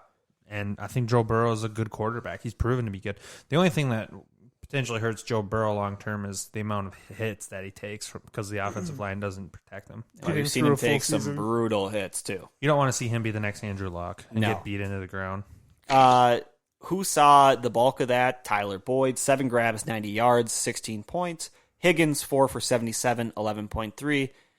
AJ Green, 1 reception. Yeah, if you want to hit that sad trombone for us, 1 reception, 3 yards, no touchdowns, 1.3 points. Is AJ Green done? Is he even rosterable on your team at this point of the year? I think we should have a moment of silence for AJ Green's career. Oh, that's enough.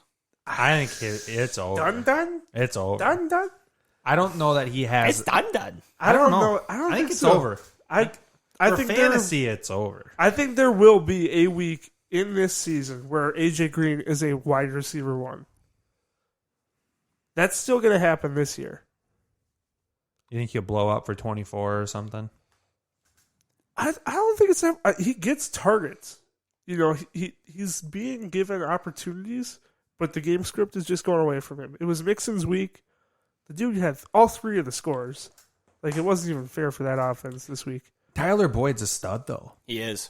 Tyler Boyd has taken over the reins as the best option out of the receiving core to throw to. He is the one. And Higgins is coming up quick.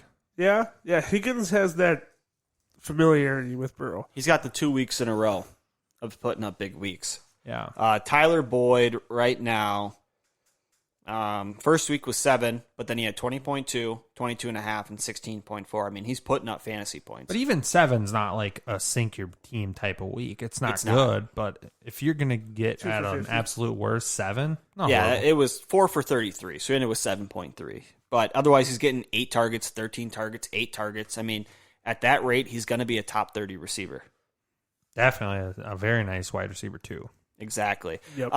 Since this is getting a little long-winded and we have a few games left, I'm just going to kind of hit the high points here. Obviously, the Cardinals and the Panthers. Cardinals lose by 10 points, 21-31 to the Panthers.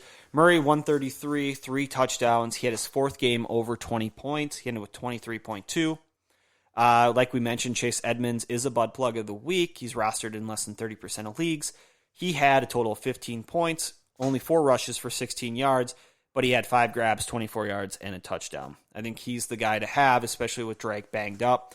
Hopkins was the top target, top points. He was the only guy worth mentioning. With 133 passing yards, there's not much to like in that offense. Hopkins, 7 grabs, 41 yards. No scores. Moving on to the Panthers. Unless you have something to say? That's kind of a dud week for DeAndre Hopkins. It is a dud week. Yep.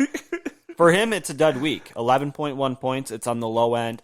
Again, not going to sink your ship, but if you're looking for 20 points out of the guy, which is what you're typically getting. Yeah, if this is a standard league, only putting up 4. That's rough. That's rough. Definitely rough. Who plays standard? Teddy Bridgewater had a good game, 26.24, his first 20-point game of the season. Running game looked good. Mike Davis, he had 22.1, 84 rush yards, 1 touchdown, another 5 grabs for 27 through the air. Still getting the air game targets. I think it was Robert Bonifin ended with 15.1, their backup running back. Absolutely stole a big long pass for a touchdown from our boy Mike Davis. Well, he had 2 grabs for 18 yards. I think it's Reggie Bonifin. That could be. Bonifan or Bonifan, something like that. Bonifan. We're going to have to get him on the podcast to clear this whole Reggie Ronald thing up. Well, let's just be clear here with our listeners. We will reach out to him. Whether or not he gets back to us, it's on him. That's a whole different story. Robbie Anderson lighting it up again. 8 grabs, 99 yards. He had almost 18 points. DJ Moore, another dud week, 4 for 49. Is it time to panic on Moore? No, it's time to buy more. I like buy more, sell less. I'm all in on that. I like that. He's posted, besides week 2, every game under 10 points. Buy more, sell less. But DJ Moore is a stud, and he was an absolute target hog last year. Buy DJ Moore. Teddy Bridgewater eventually will find out. Winning games means McCaffrey more. And on 55, you're going to run McCaffrey snaps, More McCaffrey? Yeah, that's kind of what I was thinking. And 55 snaps, if half go to McCaffrey and half go to Moore, that's 27 targets. I think that's a pretty good. It's a solid week. Moving to the Skull game of the week, the Vikings win 31-23 over the Texans. Cousins, just another subpar week, 15 points. Dalvin Cook shining, 28.6 points, 130 rushing yards. He had 27 rushes, which was his highest in his career. 2 touchdowns. Madison also got in on the ground game. He had 17 yards and a score. We're just going to mash that applause button. Hopefully you can hear me. I know last week the buttons were a little loud.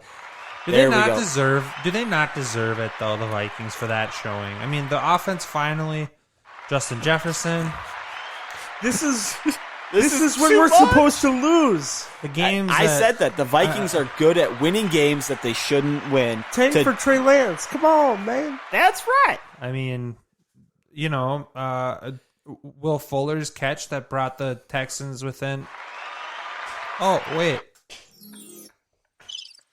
That didn't happen. The catch didn't happen. It didn't happen. The catch was incomplete. So maybe the Vikings defense for not letting Will Fuller catch that one-handed grab? Thielen, 8 grabs, 114 yards and a score, 25 points. Jefferson, 4 for 103. If he got a touchdown on any of those plays, too, that's another big week. As this group as a whole, are they a marvel or a mirage? Are they going to keep up 40 points between the two of them each week? Oh, between the two, I think that's actually a good buy. I think that's a marvel. I think they'll be able to average each other out somewhere along those lines. If there's a score, it's going to be between those two or Cook, without a doubt.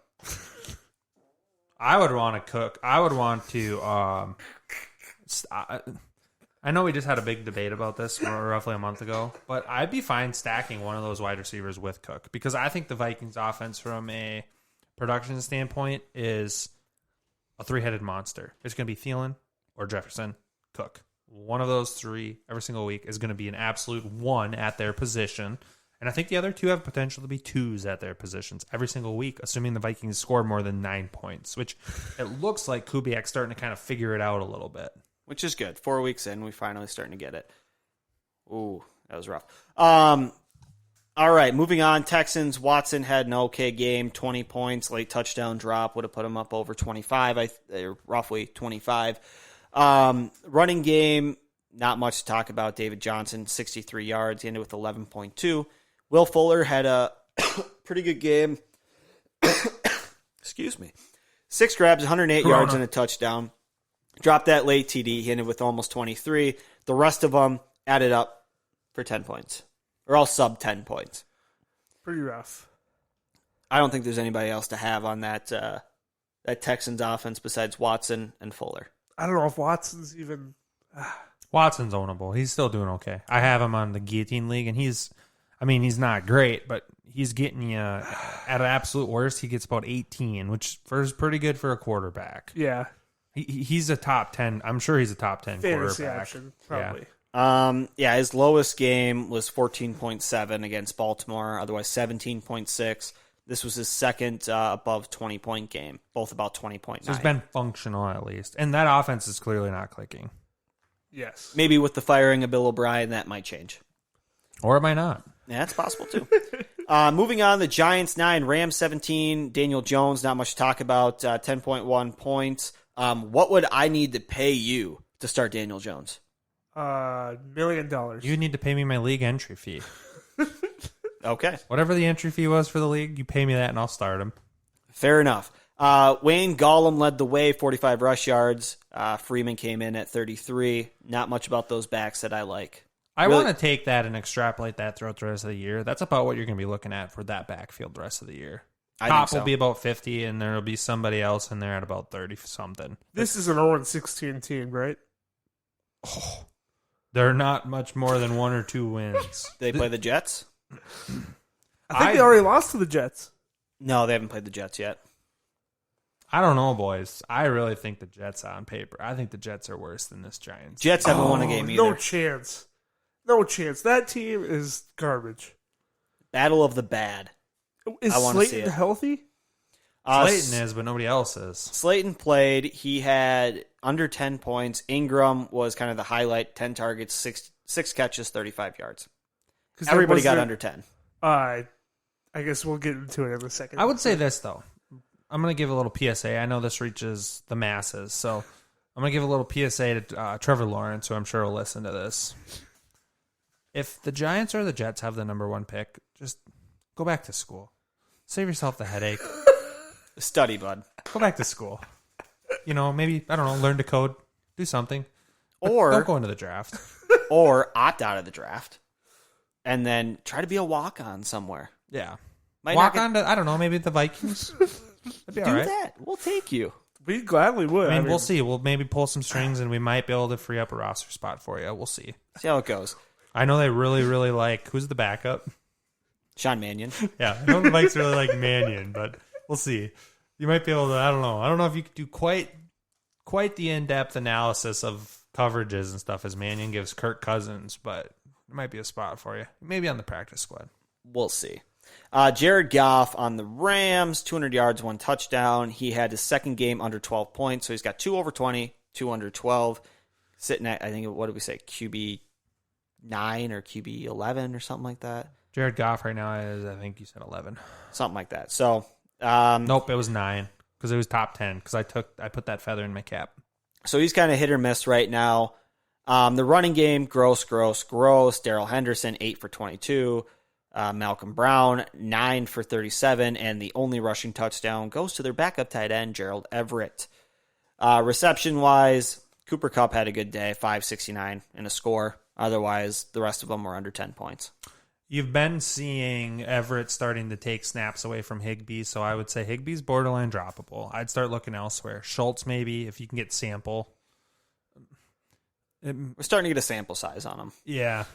So Higbee, I'm not sure that I would look at keeping him on my team. I think I would start to look elsewhere. Do you just not trust in Goff, or? No. I think Everett's chipping into Higbee's snaps Everett's a little bit. He's a good tight end. Yeah. He can catch the ball. I'm surprised they haven't used him more.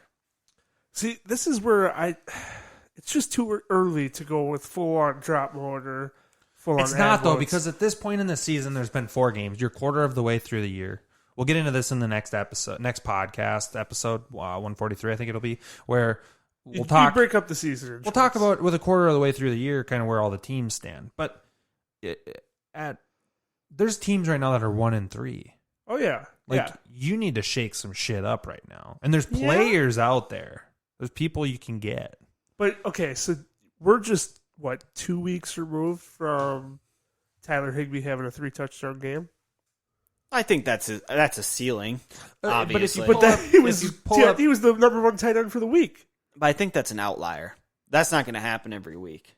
Oh, you think the backup tight end is going to rush for touchdowns every week? Every other. Gerald Everett is a guys. rushing machine. Come on. They stole Darrell Henderson's goal line touchdown with a backup tight end. So here's and Higbee's now you're going numbers. full on drop Tyler listen to Higbee? this. That's what you just said? Yeah, week 1, Tyler Higbee, I 4 didn't targets. say that. 4 targets, 5.5 points. Week 2, 5 targets, 26 points. Week 3, 2 targets, 7 points. Week 4, 4 targets, 3 points. I don't like those targets. You mean to tell me right now a guy that has 15 targets in 4 weeks is a guy that you want to be starting at tight end or have on your roster? I don't. I could find that elsewhere. The gap at tight end, I don't think he's someone you're going to drop. I don't think you drop him and pick up Everett and put him in your lineup. I don't either. I don't think you drop him and pick up I wouldn't Sample drop and put him for in your Everett. lineup. Or Schultz and put him in your lineup. Schultz is decent. Schultz is arguable. I would say Schultz is an arguable He pickup. was on my buyer's Mo buy Alley list. Cox. You'd rather have Higbee than Mo Alley Cox? No, I'd rather have Mo Alley Cox. Well, we're getting into that right now. Okay. The Colts beat the Bears 19-11. Rivers 190 and 1 score. 11.2 is his lowest points this year, but he averages around 12. Do you have any interest in any of these wide receivers with the lack of fantasy production or even on-field production coming from the quarterback? No. No. I would even go another step farther, and T.Y. Hilton's borderline droppable. I would drop T.Y. Hilton. At this point, he's just a name. The most receptions he's had in a game, I think, is 3, and I think this week was one of his top weeks, 3 for 29. I want to go back to our tight end argument really quick, though. Dalton Schultz, for instance, who's available in a lot of leagues. Since becoming the starter week 2, you're going to omit week 1 because Jarwin played decent amount there. 10 targets in week 2. 10 targets in week 2. 6 targets in week 3. 8 targets in week 4. He's getting the targets to be a top 10 tight end. That's what you want. Now, regarding T.Y. Hilton... You're talking about two completely different teams here. Where the Rams are going to be playing with the lead. The Dallas Cowboys You're almost literally playing never into have my the lead. argument right now, though. Would you rather have Higbee or Schultz? Like, if you had a choice. Probably Schultz. Okay. Because I think Schultz is a better option on a more pass-heavy offense. Would you rather have Higbee or Ertz? I would take Higbee, especially for where I drafted him. No way. Give me Ertz all I'm day. just- Probably drafted saying in Higbee general. in the 11th, 12th round versus Ertz being a 4th-round pick. I'm just talking like in general. Would you rather for the rest of the season? If taking draft position out of it. You can't take draft position out of it, though. Because the 4th You round can, pick because it's would you rather was have A or Ertz. B on your roster? A or B, I guess I would take Higbee. Would you rather have Higbee or Noah Fant? Higbee. Would you rather have Higbee or Just a better player on a better offense. Gesicki? Higbee. Okay. So I think all those players... Higbee's what, like tight end 7 for you then? After Schultz, it's Ertz, Fant, and I said Gesicki. Gesicki. Yep. Those are all touchdown-dependent tight ends. Higbee just like or Higbee Hurst? is. I would take Higbee. I don't think Atlanta's going to be that pass-heavy all the time. Higbee or Mark Andrews? Mark Andrews, obviously. You have Higbee in about your 7-8 range at tight end. That's Which what- is, I bet, where he is right now in the landscape of No, tight he's ends. higher than that because he had his 26-point week. I think he is right now 4. I'm not saying you're wrong. I'm just curious on where you have him ranked. I'm saying after you get past the first 4 or 5 tight ends, He's 4. there's a lot of volatile options. They're just touchdown-dependent guys. But there really isn't, though, because if you look at a Schultz who's in an offense that's producing, he's getting volume. He's getting targets. I think over a full season, Schultz will end up being a top 6 tight end because he will have 5 catches for 40 yards every week. Whereas these other guys are looking for the 1 catch for a touchdown that's a 3-yard score. This is the other reason I would probably say Gesicki over Higbee, too, though. Gesicki's the clear-cut starting tight end in Miami on a team that's going to have to throw the ball because they're generally going to be losing. He's the number 2 target in Miami as well, outside of Devontae Parker. Yeah, Higbee is behind Kupp and Woods, clearly. Yep. Right, he still has to compete with Gerald Everett. Right, and an offense that would much rather control and run the ball. I don't necessarily know if that's true. That is completely true. Henderson's had a good amount of carries. Malcolm Brown, Cam Akers for the first week had carries. The Rams want to be more of a ball control offense this year. They're not as much aired out as they'd been in the past. Now, McVay is still the coach. McVay is still calling plays. So at the end of the day, all right, we'll leave the tight end argument, but tight end is just such a shit position to argue about too. Like, no, I think it's fair because you want to give a little bit of context. If people are going to listen to us argue it, it's like, let's talk real numbers here. all right, you want to hear the real stats? Get fucking Kelsey or George Kittle or shut up. Good luck. Okay, that we could all agree on. That they're 1 and 2, hands down. Case closed. Back to the Colts. Jordan Taylor, 68 yards in the ground. He ended with 8.9 points. Wasn't the week you were expecting, although it was up against a bad Bears team, or a good Bears team. Was that Jordan Wilkins or Jonathan Taylor? Yeah, Jonathan Taylor. Whatever. Okay. Somebody said We'll get Jordan. him on the podcast and we'll clear the We'll air. clear it up. Jordan or Jonathan? Yeah, we're not really sure. But he does have a favorable matchup coming up in the future, so he is a buy low candidate. And he also has a 10% chance of being available in the Guillotine League. I do not have him in the guillotine. I thought you did. I have him in the yearly league. Gage has him. There's a 40% chance he's available in the guillotine league this next year. was He is a pickup. He's on my list of Pay the farm for. Wide receivers on this team, nothing to write home about. The highest was Mo Alley Cox. The highest was Zach Pascal, 3 for 58. Cox had the 1 for 13 and the touchdown. Hilton, nothing. I want to get. I guess it's not quite fair to do, but I was gonna pull up our QBR debate Gage and I had. Phillip Rivers versus Ryan Tannehill. Oh, Jesus. While you pull that up and get your numbers, I'll keep going. On the Bears side, Foles ended with 11.86 points. Montgomery, pitiful, 8.7, only 27 rush yards, had 3 for 30 through the air. Robinson, who was one of my studs of the week, he hit with a late touchdown, 10 targets, 7 grabs, 101 yards, and a score, 23.1. Someone named Darnell Mooney, 5 for 52. And then Jimmy Grandpa went back into slumber, 4 for 33, and it was 7.3 points. Okay, the QBR error has been cleared. A quarter of the way through the season, Ryan Tannehill's QBR, 75.1. Phillip Rivers, 64.4. Rivers ranks 16th. Tannehill ranks 10th. So it's definitely a heated battle right now. But Gage is currently winning that bet. Easy dub for All I Gage's heard was range. Gage is winning right now. Easy dub for Gage's range. The Bills against the Raiders. Bills win 30-23. Josh Allen, another great performance. 288 through the air, 2 touchdowns, 3 rushes, -1 yards, 1 touchdown on the ground, 25.42 points, which was his lowest outing, but his 4th game in a row over 25 points. He's an absolute stud to have on your team. The rushing game, Singletary, 18 rushes, 55 yards, and a score. Hitting with 18.6. Diggs, another dominant performance, 6 grabs, 115 yards, 17.5 points. Beasley had a touchdown, 32 yards. 15 points so far is the floor for Diggs' season. He's had 2 games at 15. Would you target Diggs in a trade? He's currently wide receiver 4. And why were people so low on him at the beginning of the year? People were low people on like him. Scott are over here trying to say that Josh Allen has a terrible long ball. He's looking much better this year, but it was a legitimate debate going No, into I As a wasn't Bills trying Mafia to say. truther, I think I could say that I said Josh Allen was good, and this was going to be a good combo. I wasn't trying to say anything. You did say it. Numbers literally backed me up on Josh Allen not being a good deep ball thrower. Or he just didn't have a good receiver to throw the ball too deep. John Brown's pretty good at a deep ball. He's been a career number 2 guy. He's been on how many teams now? 17. So how is that a good receiver if he just bounces all over the league? John Brown's stats this year are pretty good. Because They're not he's bad. at number 2 behind a true number 1. John Brown's stats last year as a number 1 were even better than they are so far Because this his year. player's a number 1. You're contradicting yourself. 1 is greater than 2, but he's not good enough to play that well as a number 1 receiver.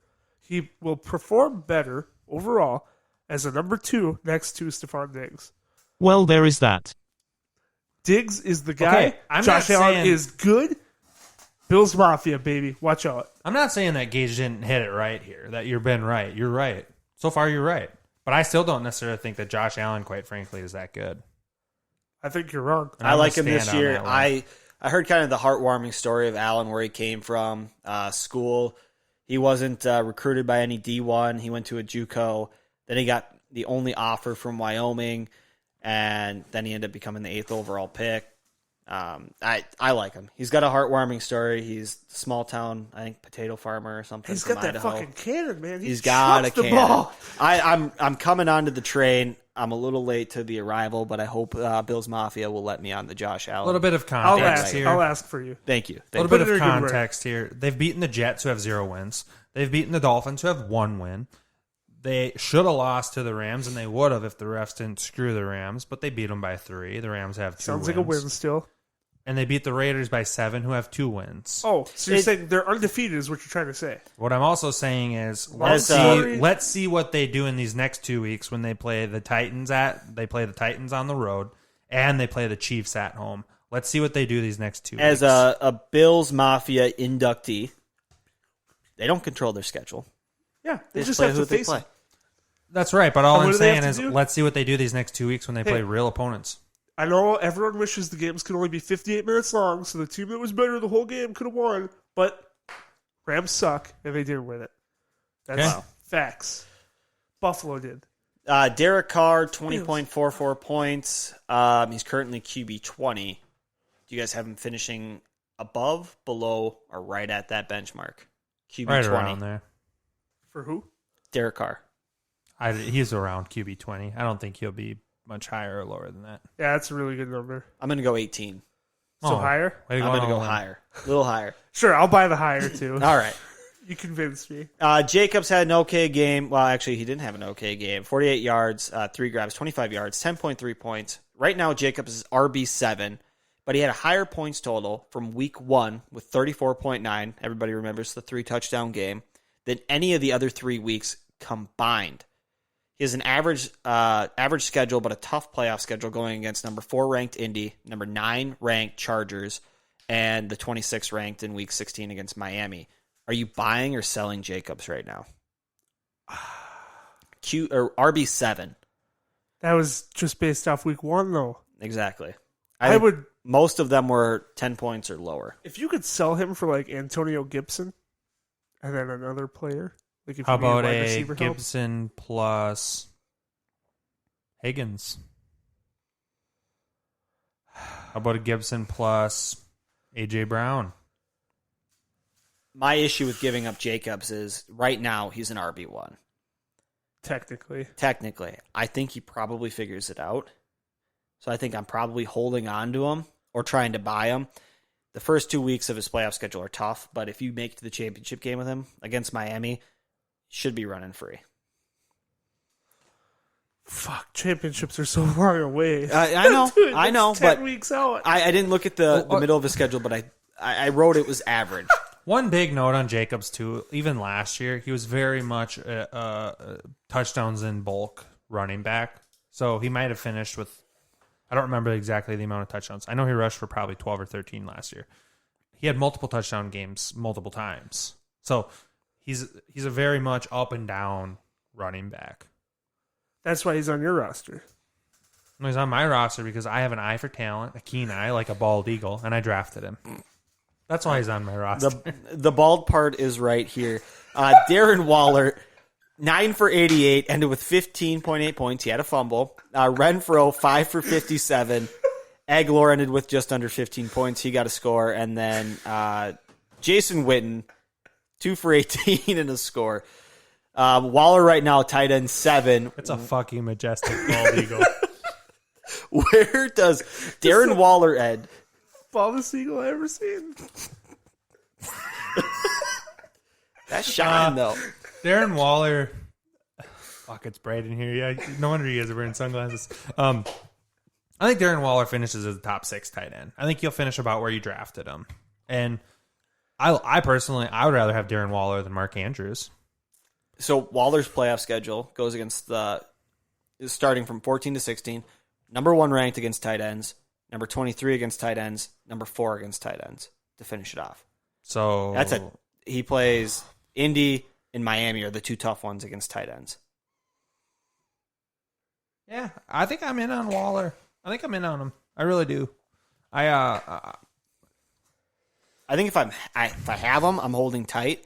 If I don't have him, I'm not giving up a lot to get him. I'm not not with that going out playoff to schedule. get Waller. No. You got to think long term, and the long term schedule doesn't look great. Yeah. But plus, I'm still not sold on that Oakland offense. Outside of Jacobs, there's nothing on that I would love. Ruggs, no way. I'm not all about Ruggs on my roster. I don't like the Oakland offense, period. Outside of Josh Jacobs, there's nobody that I'd want to roster. I don't like the Oakland's offense, period. Jacobs and Waller, I think, are the only 2. Renfro is a solid flex play if you need a guy, but he's not my number 1 guy. In a PPR league. Exactly. Last game of the week here, finally wrapping it up. This was a lot more long-winded than I thought it was going to be. Carson Wentz, 193, 1 touchdown, 1 pick. He had another 37 yards in the ground for a score, 21.42, second week in a row, over 20 points. QB 22 right now, but he has an easy road down the fantasy stretch. Starting week 8, 29 against Dallas. Then he's got a bye. The Giants are ranked 5th in week 10. Week 11, Cleveland is 30, Seattle's 31, Green Bay is 19. Then playoff start, New Orleans 26, Arizona 17, and Dallas again at 29. He's got a favorable matchup coming down the stretch. If he gets D-Jax back and Jalen Reagor, is he worth starting? I think he's going to end up higher than QB 22. Oh, I do too. I'm going to guess he's somewhere around QB 13 to 16. Yeah, Probably but somewhere in that range. the thing is, if he finishes there, that means he's going to play like a top 6 to 10 the rest of the way. Down the stretch. So, yeah, I'm in. I think I would buy on Carson Wentz at this point. Why? What has made you buy this guy? Well, first off, his schedule at the end. He's not a bad quarterback. His team's winning the division, so they're definitely going to be in the division hunt. With one win? Getting healthy. Yeah, they're 1-2-1. And I listened to the fantasy footballers. Andy Holloway broke the curse and said that Carson Wentz is the best player in the field again, which I think is going to bring that back. He's reversing his roles. Shout out Andy Holloway. Yeah, he's a stud. I'm not buying that. I am. I'm in on Carson Wentz. I would be looking to pick him up. He's borderline. He's a guy that may be dropped even. He And might if be he's on not roster. dropped, you're keeping him on your roster just because he's Carson Wentz. I'm picking him up. I'm in on Carson Wentz. Have at him. He's available. You sabotage drop him. If I had him on my team. I'm smart enough not to take him, though. He's rostered in 60% of leagues. It's 25 too many. The running game, nothing to write home about. Miles Sanders had 9.6 points. Nothing great. Somebody named Travis Fulgham, 2 grabs, 57 yards, and a touchdown. Greg Ward, 4 for 38. Ertz, 4 for 9. So bad week for the receivers.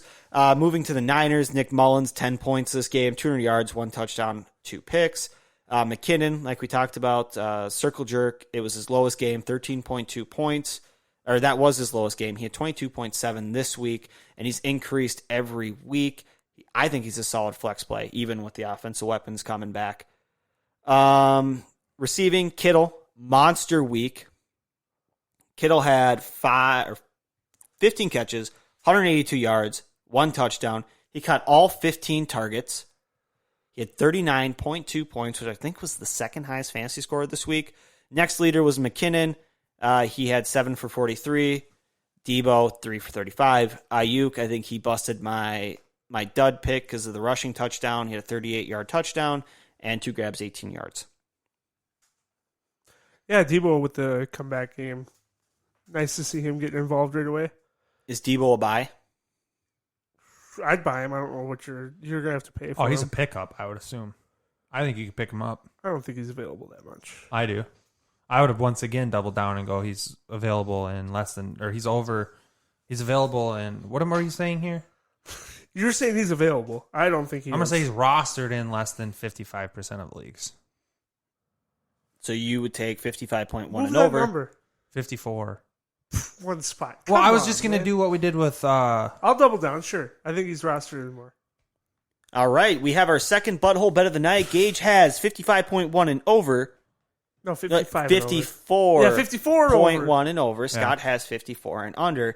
Debo Samuel, as we look at it now, is rostered in 73.3% of leagues. money coming back. Take that Venmo right back. It wipes it out. And so While that you're wraps doing up that, our players of the week. sweet. Yeah, that's. You did a great job there, Brandon. Thanks. It was a lot of research. I'm just lucky I'm unemployed.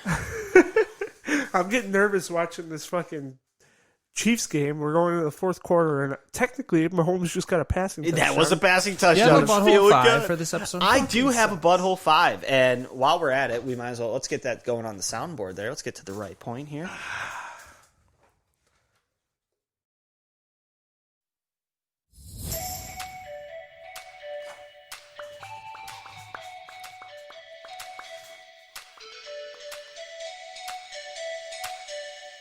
It is now time to play Budhole 5.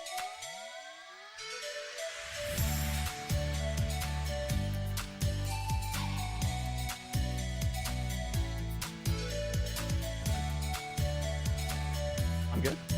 Oh, you can hear me. All right, like the lady said, it is now time to play the Butthole 5. Everybody knows the rules, but I'll explain them anyway. You have 30 seconds to name the... Oh, shit. Reread that Oh, shit. Like I said, you have 30 seconds. 35. To name the top 5 players in whatever category I give you. Could be sports, video games, movies, etc. You get a point for each answer correct. If there is a tie, we will go into a 20-second tiebreaker round for items 6 through 10. If there happens to be a tie after that, we will go back and forth on pick 11. If the first person gets it right on pick 11, the next person will get a one-time rebuttal on pick 12. The time will start after I finish the first question. Let's pull that soundboard back up one more time. We talked about shaking up the Budhole 5 here. Because I've been doing... No, we don't have to run the whole thing over again. Oh, here we go. This is Technical it's a real difficulties. struggle. Kerfudgeon. All right. Yeah, we'll just play that in the background, so I'm ready. We talked about shaking it up. We've been doing just fantasy football for the past week. But here's something I want to hear from you guys. I want the top 5 players, points scored, PPR, for the 2010s. The top 5 fantasy scoring players, PPR, from 2010 to 2019. The Budhole 5 is brought to you by your favorite DFS site, Thrive Fantasy. They have eliminated the need to do countless hours of research because they only ask you about the top-tier athletes in a respective sport. Each prop has a fantasy point total associated with the over-under based on its likelihood to occur. So the more points a selection is worth, the riskier it is. Rack up the most points to win your share of the prize pool. Use promo code BUD, B-U-D, when you sign up today, and you will receive an instant $20 bonus on your first deposit of $20 or more. Well, that wraps up the... Gage, pencils down, put it in the... Okay, all right. This is a pencils down. struggle. This is such This a is struggle. bad. This is really bad. This is a tough one, and I have a feeling you guys might have to go back again and try this over. Well, but, why don't you not project your negativity onto us? well, I'm doing it. Gage, we're going to start with you. I want the top 5 players from 2010 to 2019. All right, I'll start this list off because I really don't think I even have one here. Really? But we'll start off with Aaron Rodgers. AP, Julio Jones, and Dez Bryant. We're going to go with Scott now. Oh, I think I got more flyers out than you. I had Julio Jones, Adrian Peterson, Larry Fitzgerald, Tom Brady, and Drew Brees. We do have a winner. Scott wins with Easy. 2 correct answers. Actually, I'm looking at it right now. I'm kind of scrolling through all the way up to pick 14, 15, 16. All wide receivers? All quarterbacks. What? Think about it, man. Majority of them have actually been in for all 10 All of that the time. years. Yeah, Drew Brees is a good pick. So Drew Brees is number 1, 3,099.9 points. Aaron Rodgers, 2971.9. Tom Brady, 2973.3.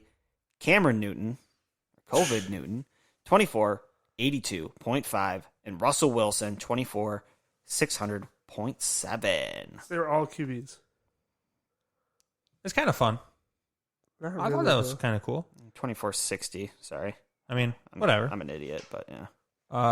Yeah. For running backs, top of the list was LaShawn McCoy, Shady. Le'Veon Bell, Matt Forte, Arian Foster, and Elliott. AP was 6. What?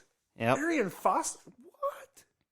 Yeah, according to this, AP has 1551.3 or 1758.8, and Arian Foster has 1477. Wild. So yeah, that wraps up this Budhole 5. Good win, Scott. Good win. And Scott wins. It also wraps up the show. Show. So, with that being said, thank you for checking out the Budhole podcast. Oh shit! Did we tell Star it was on Monday? Facebook, Budhole. Oh, fuck. We forgot to tell Star. Oh my god. No. We'll text him. We'll see if we can get him on for the next episode here. All right. We'll be see right what we back do. at you tomorrow, live and Honorary, local. Go jerk off. Bye. I forgot about. Make sure to check us out on Facebook, Budhole. Check us out on Twitter as well, @OfficialBudhole, Instagram, @OfficialBudhole, TikTok, @OfficialBudhole. And if you have questions or comments, email us at officialbudhole@gmail.com. Also, make sure to check out our Teespring website where we have sweatshirts and t-shirts. and our website itself where we post blogs and whatnot. Both of the links will be posted in our description for the episode. Please leave a rating on whichever platform you're listening on, as well as make sure to hit that subscribe button so we can continue to bring you the great content we create, as well as make it even better for the future. We love you all. Peace out.